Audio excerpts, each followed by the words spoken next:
What if I told you that the person you think you are isn't actually you? Most of your beliefs, habits, and even your identity were shaped by others, your parents, society, and past experiences.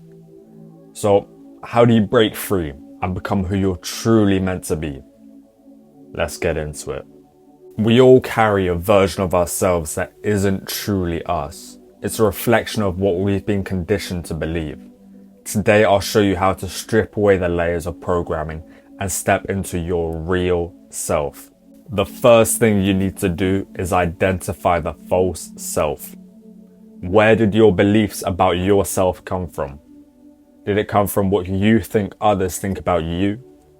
Or does it come from internally what you view about yourself? Whose opinion do you value more? Do you value what other people say about you to you? Or do you value what you genuinely believe inside? This links into the second point of identifying the false self. Are your goals actually yours? Or are they what other people have decided for you? Think what you're doing right now.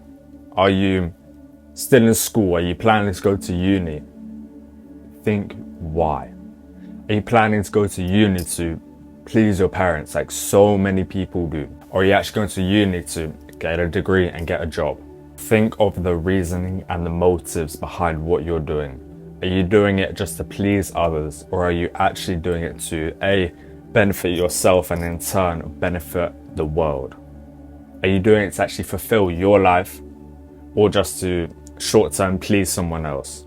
Because at the end of the day, you're living your life. Someone else is living their life. I'm not saying be entirely selfish, no. But you do need to put your purpose and your desires over someone else's opinions. And the third way to identify the false self is to notice when your actions are based on others' expectations, their judgments, or are they actually coming from a place of authenticity of what you believe? Let's say you're in a group circle, you're having a conversation, and you think about saying something, but back of your head you think, this person won't like it, they'll find it controversial, and you don't say it. Are you coming from a place of authenticity? Are you being yourself? Are you scared of others' judgments? Are you scared of others' expectations of you? When you come from a place of authenticity, people notice that you are your actual person.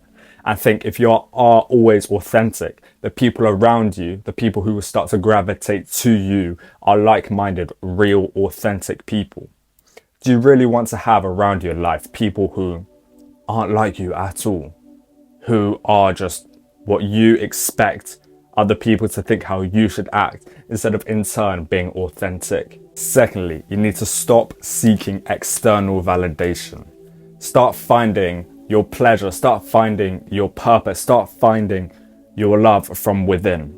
Instead of always thinking, I need this person to compliment me, I need this person to say it's great.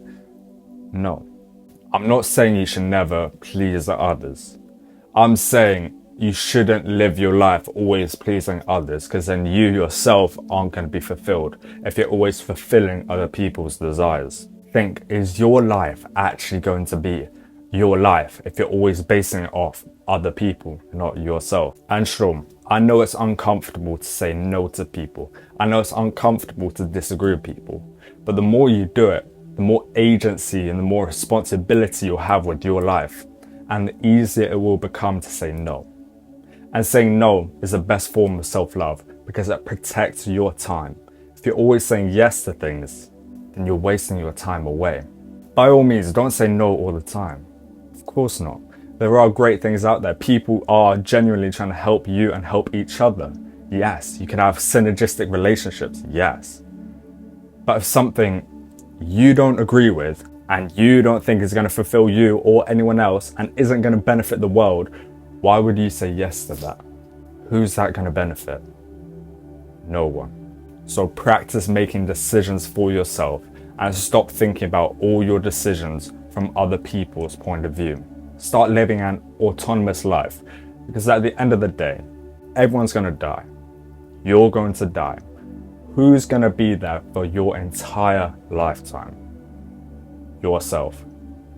I'm not saying be selfish, No. I'm saying you need to get your priorities right and think, if this aligns with your purpose, if your purpose is to help people in the best way you believe, then yes, that's the best way you believe, and it's not necessarily filling their desires. No. So put it this way, if you believe that making people healthy will make them happier in the long run, which it will, do you think fulfilling their short-term wants, like buying them candy or giving them processed food, do you think that's going to help them in the long run? No. But you are still helping them by saying no to them. So it's not selfish, it's fulfilling. And thirdly, you need to rewire your identity through action. Challenge your daily habits. What you do every single day makes up who you become.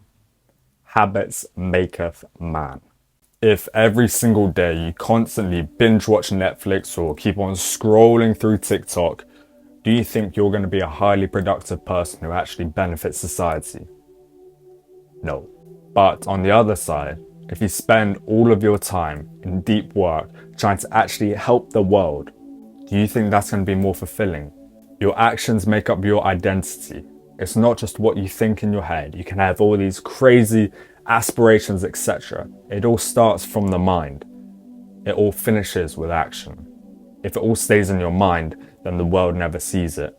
And considering that it all starts from the mind, you need to reshape your view of the world. You need to experience more of the world. If you always stay in the same place, your idea of reality and of what the world is just that. Whereas if you explore the whole world, if you explore different people, if you go to the pits of life and also to the highs of life, then you'll experience everything. Your worldview will be bigger than most people's. So you'll be able to make the best decisions. You'll be able to aspire to more. You'll be able to see what you should avoid in life. So experience new things. Take a train to a random place. Meet new people.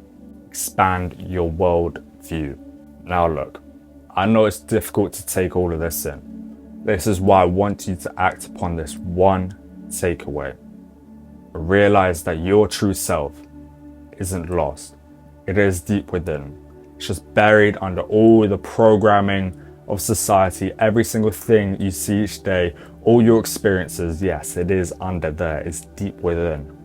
You need to peel back all the programming and rewire yourself to live with your core purpose.